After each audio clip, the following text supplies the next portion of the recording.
So to me, these are some of the easiest questions you can get, all right, because you've got a picture of a graph, you've got this. As long as you understand what the notation means, you should be okay.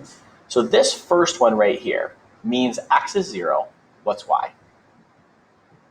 Okay, well, let's go. X is 0 right here. Y, so there's, whoops. So here's the point. Let's do it like this. We'll do it with a color, yeah. Why are you doing these things?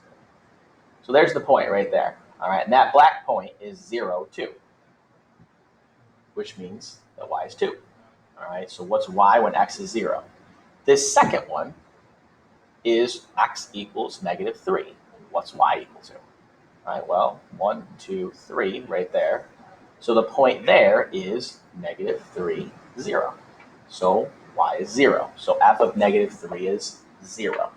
All right, and again, what am I doing? Basically, I'm using a graph to get an answer that normally I would have to plug the value in. I don't know what the function is behind this. I don't know what the whole little system with the multiplying and dividing and adding and subtracting is, but I'm able to see the inputs and outputs in pairs on this graph.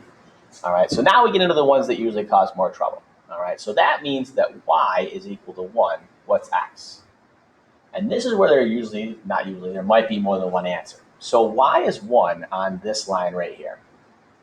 All right, and you can see that 3 times, all right, I get a y value of 1.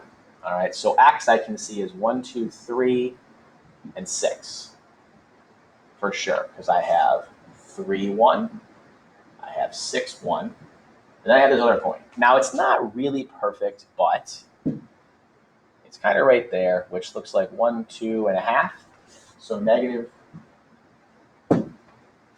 it wants to be a pain. All right, so I'm going to add that on there. And all 3 of those are answers to that question.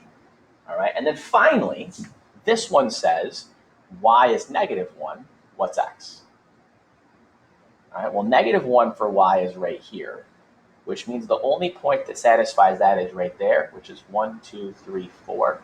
So it's negative 4 comma negative 1, which means x is negative 4. All right, so really this, again, it's not complicated. It's just, can you go slowly and actually read what it says and think about it so that you can find the right coordinates and then write the actual answer down for what it wants to actually know.